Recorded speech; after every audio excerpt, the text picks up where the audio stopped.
अगर कोई प्रश्न है तो। सर, प्रधानमंत्री और उसके अलावा राहुल गांधी जो हैं उनके बयान सामने आए, यहाँ पर हमला बोल रहे हैं एक खास बयान को लेकर, उस पर आपका क्या कहना है? ये जैसा मैंने कहा कि ये सारे इकट्ठे हो गए हैं। ये मोदी जी, प्रियंका गांधी, राहुल गांधी, चन्नी साहब, सुखबीर बादल, कैप्टन अमरिंदर, सिद्धू, ये सारे इकट्ठे हो गए हैं। और सारे ये क्या कह रहे हैं, पिछले कुछ दिनों से मैं देख रहा हूँ ये क्या आरोप लगा रहे हैं। ये कह रहे हैं कि पिछले 10 साल से केजरीवाल देश के 2 टुकड़े करने का एक प्लान बना रहा है, षड्यंत्र बना रहा है कि देश के 2 टुकड़े करेंगे और उसमें से एक टुकड़े का प्रधानमंत्री मैं बन जाऊंगा। मतलब ये तो कॉमेडी है, ये तो हंसने वाली बात है। ये हो सकता है क्या? 10 साल से केजरीवाल एक प्लान बना रहा है कि देश के 2 टुकड़े करूंगा और मैं उसमें से एक का प्रधानमंत्री बन जाऊंगा। तो मैं पूछना चाहता हूँ ये तो इसका मतलब मैं बहुत बड़ा आतंकवादी हो गया। तो ये इनकी सारी सिक्योरिटी एजेंसीज क्या कर रही थी? पिछले 10 साल में 3 साल तो कांग्रेस की सरकार थी। कांग्रेस वालों ने क्या किया? सो रहे थे वो लोग। 7 साल से बीजेपी की सरकार है, केंद्र में मोदी सरकार है। मोदी जी ने क्या किया? मेरे को गिरफ्तार क्यों नहीं किया? इनकी एजेंसीज क्या कर रही थी अभी तक? तो ये ऐसी हास्यास्पद बात है जिसको मतलब सुन के ही हंसी आती है। और शायद मैं दुनिया का सबसे स्वीट आतंकवादी होऊंगा जो लोगों के लिए अस्पताल बनवाता है, लोगों के लिए स्कूल बनवाता है, बुजुर्गों को तीर्थ यात्रा पे भेजता है।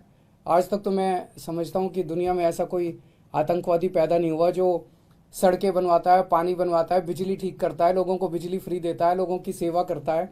ऐसा तो आतंकवादी आज तक कभी पैदा ही नहीं हुआ होगा। और बड़ी इंटरेस्टिंग चीज़ है, इसका जरा सा सीक्वेंस अगर हम देखें, राहुल गांधी जी ने सबसे पहले ये आरोप लगाए मेरे ऊपर। अगले दिन प्रधानमंत्री जी ने वही भाषा इस्तेमाल की जो राहुल गांधी ने इस्तेमाल की। अगले दिन प्रियंका गांधी ने वही भाषा इस्तेमाल की। अगले दिन सुखबीर बादल ने वही भाषा इस्तेमाल की। मेरे लोग कह रहे थे जी राहुल गांधी पे लोगों को यकीन नहीं, या राहुल गांधी जी कुछ बोलते थे तो जनता विश्वास नहीं करती। लेकिन ये नहीं सोचा था कि प्रधानमंत्री नरेंद्र मोदी जी राहुल गांधी की नकल करेंगे, एक दिन ऐसा भी आएगा। प्रधानमंत्री जी भी राहुल गांधी बन जाएंगे, एक दिन ऐसा भी आएगा। और ये इतना बड़ा आतंकवादी ये पकड़ा कैसे गया? पिछले 10 साल में, 7 साल में, जब से मोदी सरकार आई है, इन्होंने मेरे घर पे, मेरे दफ्तर पे दिल्ली पुलिस की रेड कराई, उसमें कुछ नहीं मिला। इन्होंने मेरे पे इनकम टैक्स की रेड कराई, ईडी की रेड कराई, सारी एजेंसीज की रेड कराई, मेरे दफ्तर में, मेरे बेडरूम तक पहुंच गए, किसी भी एजेंसी को कुछ नहीं मिला। फिर एक दिन एक कवि ने खड़े होकर कविता सुनाई और उस कविता में उसने कहा कि 7 साल पहले केजरीवाल ने मेरे को कहा था कि देश के 2 टुकड़े करेंगे, एक टुकड़े का पीएम तू बन जाइए और एक टुकड़े का पीएम मैं बन जाऊंगा। और उसके बाद राहुल गांधी ने ये बात कही, प्रधानमंत्री जी ने राहुल गांधी की स्पीच देखी, तब प्रधानमंत्री जी को समझ में आया कि इतना बड़ा आतंकवादी इस देश के अंदर पनप रहा है। ये तो शुक्र हो उस कवि का जो उसने इतना बड़ा आतंकवादी पकड़ लिया, नहीं तो इनकी सारी एजेंसीज नहीं पकड़ पाई थी। मतलब ये चल क्या रहा है? ये नौटंकी बना दी है इन लोगों ने। देश की सबसे बड़ी 2 पार्टियां, नेशनल पार्टियां, उनके टॉप के नेता मिलके देश की सुरक्षा का मजाक उड़ा रहे हैं। इस तरह से देश की सुरक्षा के ऊपर को डील किया जाता है।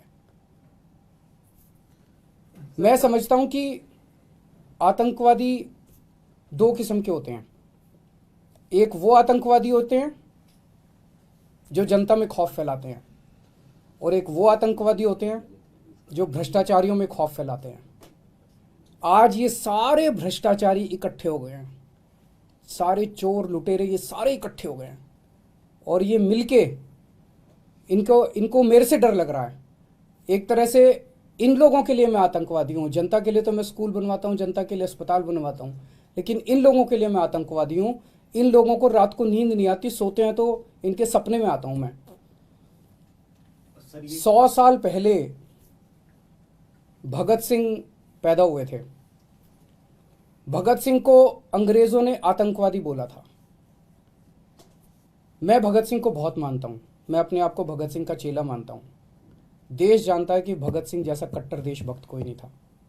100 साल पहले भगत सिंह को अंग्रेजों ने आतंकवादी बोला था और 100 साल के बाद अब इतिहास अपने आप को दोहरा रहा है कि भगत सिंह के चेले को आज ये सारे भ्रष्टाचारी मिलके आतंकवादी साबित करना चाह रहे हैं। लेकिन देश की जनता देख रही है कि असलियत क्या है। मुझे पता चला है कि कल शाम को केंद्र सरकार ने चन्नी साहब को फ़ोन करके एक चिट्ठी लिखवाई है कि इसकी तहकीकात की जाए।